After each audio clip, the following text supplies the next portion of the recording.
Hey guys, your trusty scholar here from the Rum About podcast, and I know it's been a little bit since we've made an episode. Life and things happen, so I'm going to try to put out little bits of content like this. And today, we're going to watch us a PragerU video. If you don't know PragerU, they release right-wing propaganda. And this one is about atheism. What's wrong with atheism? And as an atheist, I think this will be a load of fun to watch. So let's see what these guys have to say about what's wrong with atheism. Let's go. In a recent interview, while I was presenting some scientific discoveries that may point to the existence of God, a camera operator, a young woman whom I'll call Maria, began to weep visibly. Later, she told me the reason for her tears. Like many young people, Maria believed in God when she arrived in college. But while there, she repeatedly encountered professors who insisted that based on the science, God was a myth. Okay, hold on. Teachers don't say that. They can't. They can't really say that. If you've been to any school or college, you know you're not supposed to confirm, really, or straight up deny God's existence. But PragerU, they're always trying to twist and turn this as if academia is always like it's just vehemently anti-religion, anti-God. Which, I mean, I'm sure a lot of the professors there believe in God, so I don't know what they're smoking. Let's keep going. No more real than Santa Claus. Maria didn't feel equipped to challenge her professor. Funny enough, my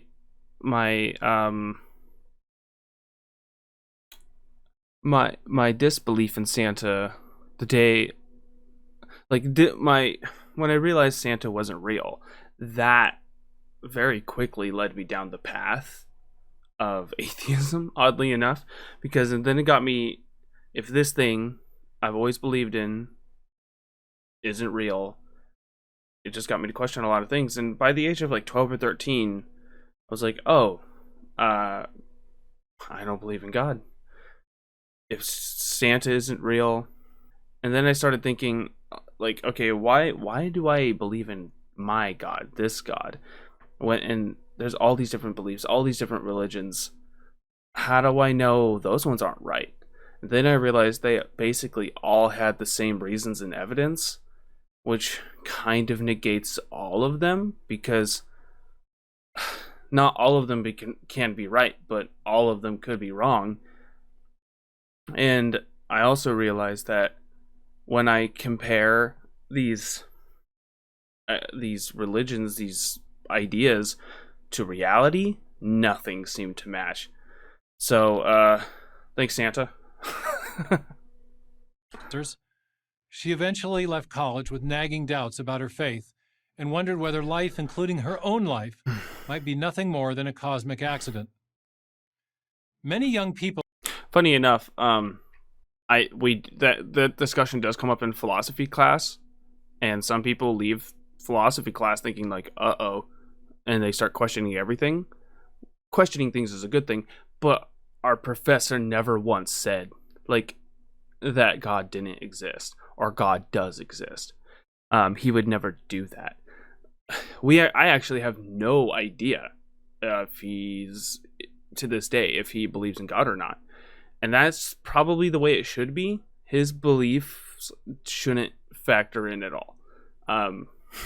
Let's keep going. Sorry for pausing so much. Will share Maria's doubts. Indeed, powerful voices in the academy tell us that science makes belief in God and human significance untenable. What do they mean by and human significance? Because they're always doing this, projecting so hard. Just because science contradicts your religious beliefs doesn't mean that humans aren't significant or the things we care about don't matter. I don't know why they always jump to that conclusion? It drives me crazy. It's so dishonest. Or as Richard Dawkins, the famed atheist from Oxford, has asserted, the universe we observe has precisely the properties we should expect if there is at bottom no design, no purpose, nothing but blind, pitiless indifference. But are we the product of such indifference? That is purely materialistic processes that did not have us in mind, as another scientific atheist has put it? As far as all the evidence is concerned, yes. Nobody's been able to prove otherwise. Nobody's saying that can't be a possibility, but you gotta prove it.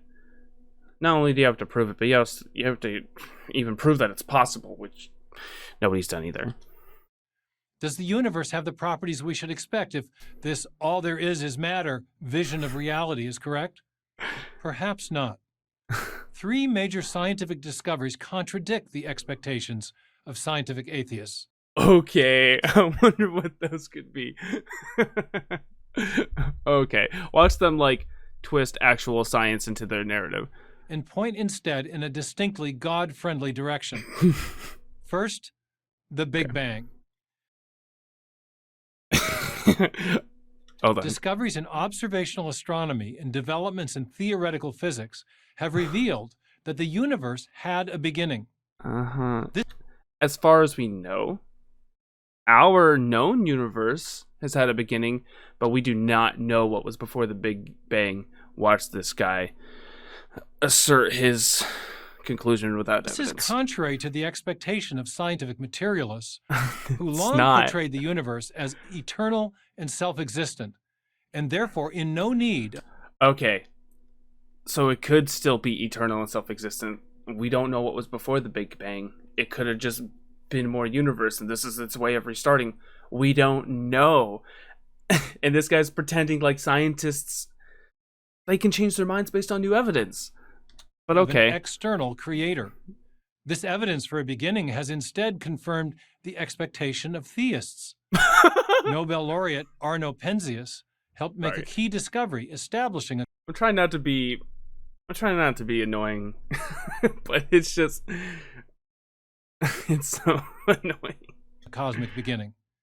He later observed, the best data we have are exactly what I would have predicted, had I nothing to go on but the first 5 books of Moses and the Bible as a whole. The Bible as a whole and the first 5 books contradict science. Other prominent scientists, really weird, including former MIT physicist Gerald Schroeder and the great Caltech astronomer Alan Sandage, to affirm a transcendent creator beyond space and time as the best explanation for the origin of our finite universe. So they're just doing God of the gaps. There's no proof for that whatsoever. They're just doing God of the gaps. Good on you.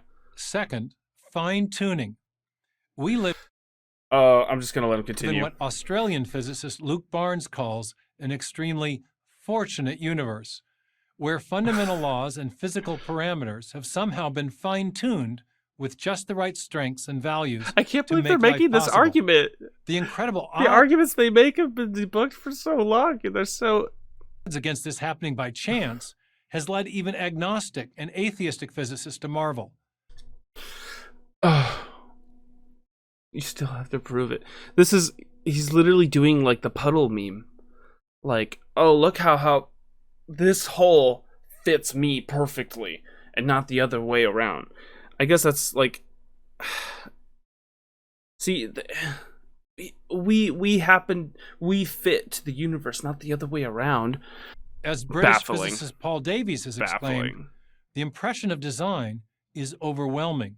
Atheist physicist George Greenstein expresses even if it is, that's not proof. The thought insistently arises that some supernatural agency must be involved. Okay, way to insert that. Third, assert the complexity of life. Molecular biology These are all terrible the presence in living cells that have been debunked of an exquisite forever. world of informational nanotechnology, digital code in DNA and RNA, tiny, intricately constructed molecular machines, a complex information storage, transmission, and processing system that resembles but vastly exceeds our most advanced digital high technology. Not what anyone would expect to see as the result of blind, materialistic. Well, that's not true. Wow, way to assert that. I don't know what scientists or biologists would have to say about that. If you give it a billion years, yeah, it'd probably become really complex. processes. Dawkins himself may have conceded as much when he recently confessed to being knocked sideways with wonder at the miniaturized intricacy of the data processing machinery in the living cell. So what should we make of all this? For their part, scientific atheists have constructed ever more convoluted and fanciful theories. They posit alien designers to account for the code. Okay, okay, of course they would do this. Alien designers are more likely than God. We know, like, we can exist on a planet, other people can exist on planets, but they would go there as if scientists, like, seriously and honestly posit that. They don't, because we don't have evidence for that. Code of life. Multiple parallel universes to try to explain fine-tuning. They don't honestly, seriously posit that. They're just straw manning so hard. I don't know. I don't even know how to argue against this stuff because it's just been debunked by people who can explain it far better than I ever could. Oh, and they've developed elaborate mathematical equations in an attempt to use physics to show how the universe could have begun from nothing physical. From nothing. Nobody says that. They don't say that. What if the scientific atheists are just wrong? What if the universe has precisely the properties we should expect if there is an intelligent and purposeful creator behind it all? Then prove it. In my book, Return of the God... This fucking asshole. In my book. It's on this stupid fucking book. By the way, I'm working on a Kickstarter for my novel, Oregonia and the Legend of the Denis, and I can guarantee you it's better than this dog shit. You should check it out. There'll be a link in the description. Hypothesis. I argued that the universe has precisely such properties, and that raises a hopeful possibility that we are not the product of blind, pitiless indifference, but instead that we were made on purpose, that we were intended. British historian Paul Johnson has argued that the existence or non-existence of God is the most important question we humans can ever ask. Holy fuck. Given the scientific evidence I heavily disagree. There are more important questions to be asking that directly affect our lives. The God question doesn't affect our lives at all. Really. It's not going to put fucking food on your table. It's not going to pay your bills. Stephen Meyer, systematic racism at the Discovery Institute. Oh, lordy, lordy, lord. University. Thank you for watching this video. To keep PragerU videos free. My first reaction to a PragerU video, and wow, like, it just, I wish I had the knowledge offhand to explain why these are terrible arguments. I've heard them so many times before. And, like, to me at this point, it's just obvious, but this video might find somebody where it's not so obvious. So we can give it a shot. We'll give it a try. Okay, let's try to debunk these 3 scientific explanations for God. I very quickly went over them, but not nearly in enough detail. You guys may have heard these like 1,000 times, and if you have, I'm sorry. But this PragerU doesn't have anything to go off of, so they're just backtracking to arguments that are embarrassing arguments that have been debunked forever. Discoveries contradict the expectations of scientific atheists and point instead in a distinctly God-friendly direction. First, the Big Bang. Discoveries in observational astronomy and developments in theoretical physics have revealed that the universe had a beginning. This is contrary to the expectation of scientific materialists, who long portrayed the universe as eternal and self-existent, and therefore So he's strawmanning and lying. Scientists don't currently hold to this belief because they don't know for sure. They theorize that it might have has been going on forever, and the new evidence comes up that changes our minds, but nobody knows what was before the Big Bang. Nobody's going to know what's going to come after the universe fades out. It's just incredibly dishonest to frame it like this, and they have to frame it like this to try to make the scientific atheists look stupid or hypocritical. Big Bang does not posit that the universe had a beginning. It's a beginning as far as we know, but we don't know if it's the beginning of the cosmos or the greater universe. Really bad framing, really dishonest, and just factually incorrect. So they retroactively fit like scientific discoveries into their religion, because once upon a time they thought the universe was eternal, and that they would use science to back that up. And now that the Big Bang is a thing, and we can kind of point to a vague beginning to the universe, suddenly that fits their religion. They've been retroactively fitting their or fitting science into their religion. I forget what it's called when you do that. There's a phrase for it. I can't remember. So the fine-tuning argument is dog shit. They think just because, again, it's like the puddle in the whole argument. We think that the whole fits us perfectly, when it's the other way around, similar to evolution. It's fortunate that we exist, but there's no evidence to suggest that it's like our existence is somehow impossible without some kind of acting force, conscious force behind it.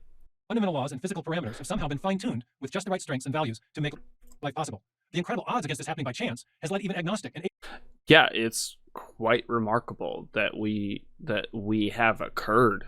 But marvelous things happen all the time without interference, or against all odds. It happens. Clearly it happened. We're here. I'm on this computer talking to you about really terrible arguments from PragerU's. that some supernatural agency must be involved. Third, okay, well, just because you're ignorant doesn't mean you can posit whatever you want. Got it. The complexity of life. The complexity of life, that kind of falls into the fine-tuning argument. And I feel like the complexity of life and the fine-tuning argument, they're basically doing the fucking watchmaker analogy or painter had a painting bullshit. That vastly exceeds our most advanced digital high technology. So this is pretty common. People will say that DNA is like a code or a book, and it's like a language, and languages have to come from a mind. But what they're doing is they're creating, like, it's a good analogy, but it's not meant to be taken literally. It's analogous to a book in the sense that it has like information. Information's doing a lot of heavy lifting because it just is. Like, and information, it's hard to, information is kind of muddies the waters a little bit. It just is. It just contains information. It wasn't like made, it wasn't written literally. It's tough to break down that analogy. It's helpful, but unfortunately people like this fucking dingus use it to dishonestly compare it to like written language that had to be constructed with a mind. Yeah, PragerU's dog shit. I think we all knew that. I've always wanted to make content like this. I've tried to do it on the podcast. Having two people pausing the video to like criticize it is really hectic. So I'm gonna try to tackle these just by myself. Hopefully we'll get an episode of episode I think 26 out fairly soon. I'm busy. The wizard's busy. He's got his own stuff to do, and we'll see you guys soon. Don't forget to like, comment, subscribe, and I hope you enjoyed this. Tell me if you like this kind of content, how I can improve, constructive criticisms. All right, peace.